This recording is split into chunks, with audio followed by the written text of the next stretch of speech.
In optics, the refractive index or index of refraction, n, of a material is a dimensionless number that describes how light propagates through that medium. It is defined as where c is the speed of light in vacuum and v is the speed of light in the medium. For example, the refractive index of water is 1.333, meaning that light travels 1.333 times faster in a vacuum than it does in water. The refractive index determines how much light is bent, or refracted, when entering a material. This is the first documented use of refractive indices and is described by Snell's law of refraction, n1 sin theta 1 equals n2 sin theta 2, where theta 1 and theta 2 are the angles of incidence and refraction, respectively, of a ray crossing the interface between two media with refractive indices n1 and n2. The refractive indices also determine the amount of light that is reflected when reaching the interface, as well as the critical angle for total internal reflection and Brewster's angle. The refractive index can be seen as the factor by which the speed and the wavelength of the radiation are reduced with respect to their vacuum values. The speed of light in a medium is v equals c n, and similarly the wavelength in that medium is lambda equals lambda 0 n, where lambda 0 is the wavelength of that light in vacuum. This implies that vacuum has a refractive index of 1, and that the frequency of the wave is not affected by the refractive index. The refractive index varies with the wavelength of light. This is called dispersion and causes the splitting of white light into its constituent colors in prisms and rainbows, and chromatic aberration in lenses. Light propagation in absorbing materials can be described using a complex-valued refractive index.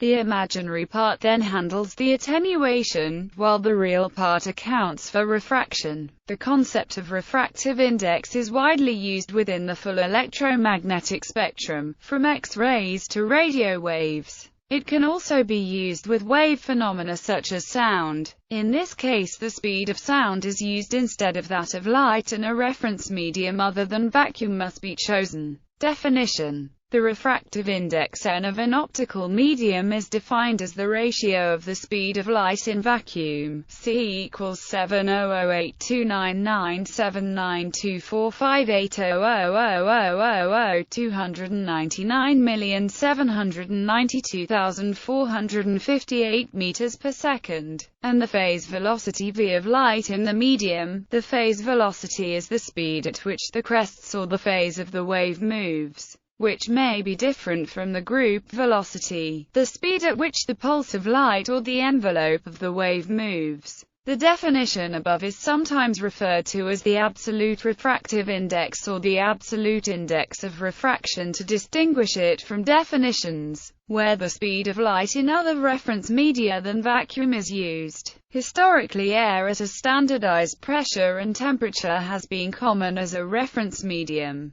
History: Thomas Young was presumably the person who first used, and invented, the name, index of refraction, in 1807. At the same time he changed this value of refractive power into a single number, instead of the traditional ratio of two numbers. The ratio had the disadvantage of different appearances. Newton, who called it the proportion of the signs of incidence and refraction, wrote it as a ratio of two numbers, like 529 to 396. Hawksby, who called it the ratio of refraction, wrote it as a ratio with a fixed numerator, like 10,000 to 7,451.9. Hutton wrote it as a ratio with a fixed denominator, like 1.3358 to 1. Young did not use a symbol for the index of refraction, in 1807. In the next years, others started using different symbols, n, m, and micro.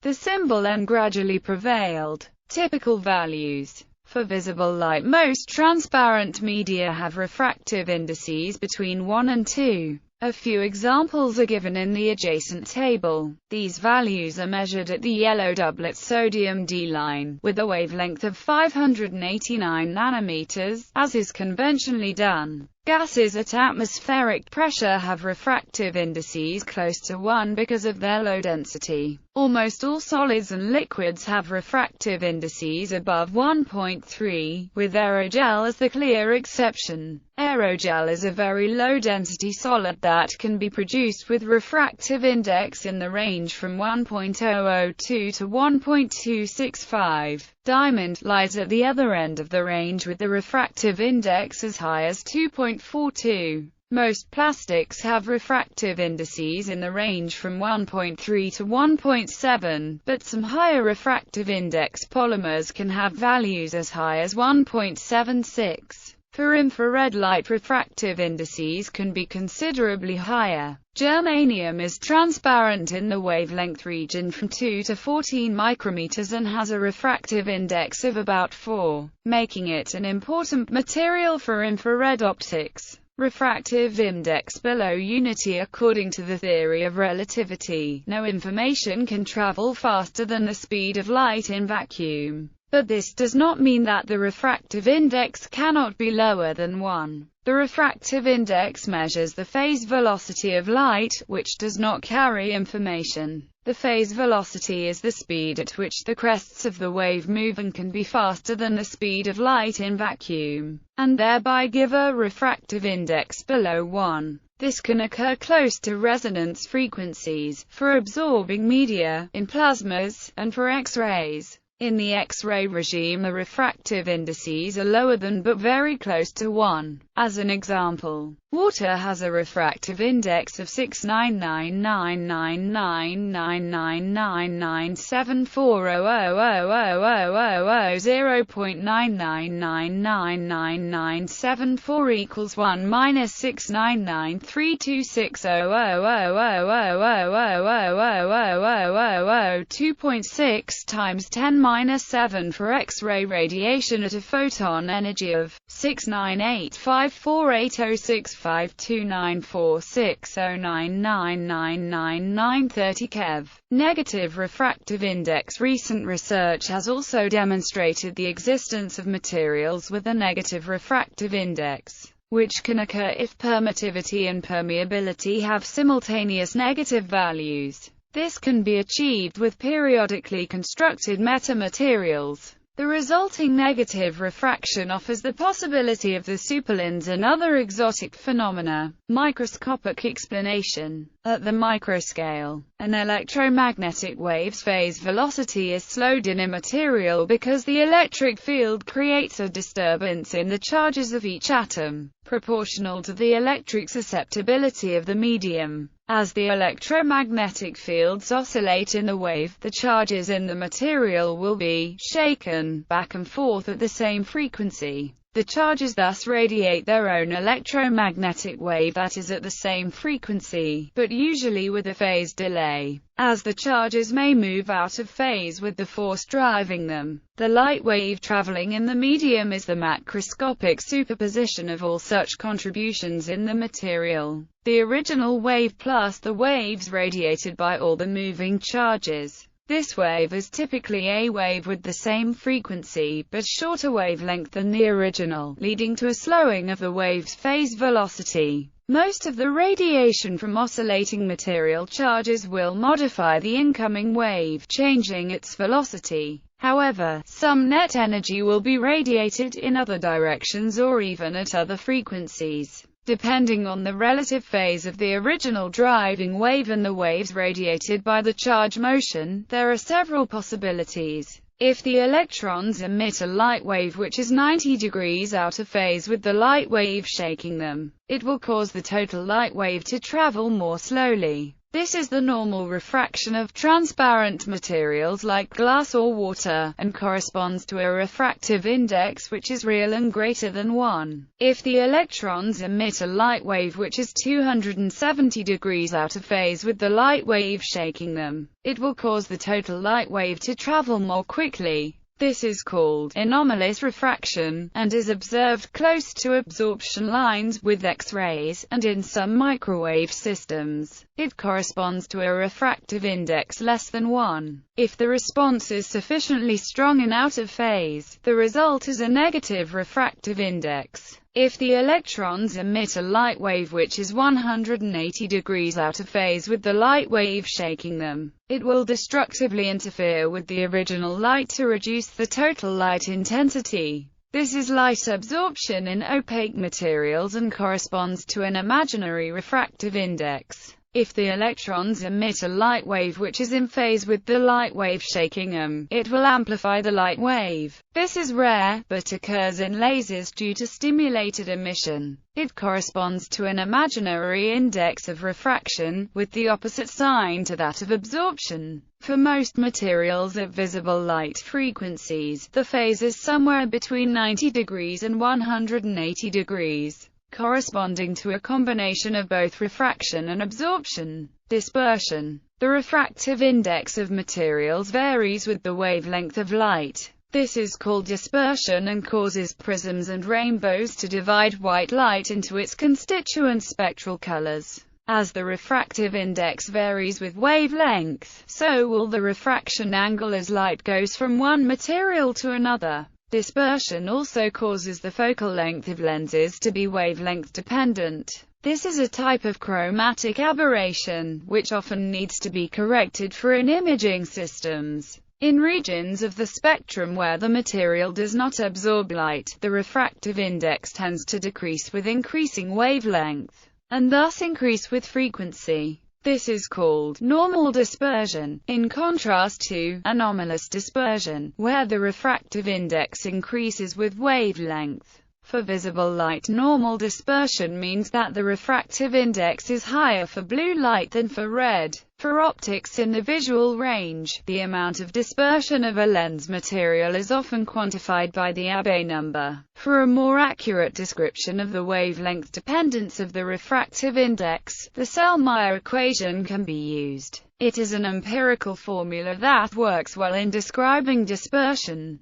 Selmayr coefficients are often quoted instead of the refractive index in tables. Because of dispersion, it is usually important to specify the vacuum wavelength of light for which a refractive index is measured. Typically, measurements are done at various well-defined spectral emission lines. For example, ND usually denotes the refractive index at the Fraunhofer D line, the center of the yellow sodium double emission at 589.29 nanometers wavelength. Complex refractive index. When light passes through a medium, some part of it will always be attenuated. This can be conveniently taken into account by defining a complex refractive index. Here, the real part n is the refractive index and indicates the phase velocity, while the imaginary part kappa is called the extinction coefficient, although kappa can also refer to the mass attenuation coefficient, and indicates the amount of attenuation when the electromagnetic wave propagates through the material. That kappa corresponds to attenuation can be seen by inserting this refractive index into the expression for electric field of a plane electromagnetic wave traveling in the z direction. We can do this by relating the complex wave number k to the complex refractive index n through k equals 2 pi n lambda 0,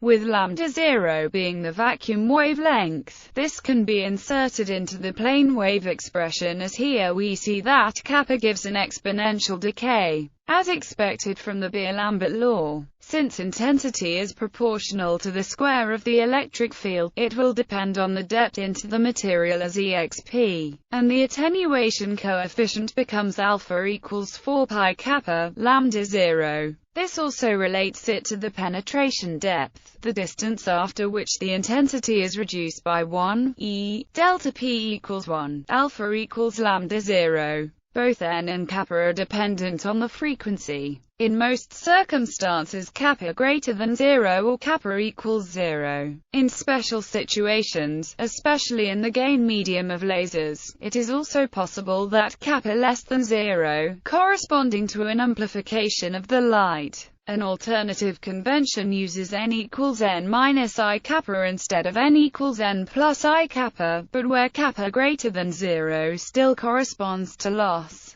Therefore these two conventions are inconsistent and should not be confused. The difference is related to defining sinusoidal time dependence as Re(exp) versus Re(exp). See mathematical descriptions of opacity. Dielectric loss and non-zero DC conductivity in materials cause absorption. Good dielectric materials such as glass have extremely low DC conductivity, and at low frequencies the dielectric loss is also negligible, resulting in almost no absorption. However, at higher frequencies, dielectric loss may increase absorption significantly, reducing the material's transparency to these frequencies. The real N and imaginary kappa parts of the complex refractive index are related through the Kramers-Kronig relations. In 1986 A.R. Foroughi and I. Bloomer deduced an equation describing kappa as a function of photon energy, E, applicable to amorphous materials. Foroughi and Bloomer then applied the Kramers-Kronig relation to derive the corresponding equation for N as a function of E. The same formalism was applied to crystalline materials by Foroughi and Bloomer in 1988.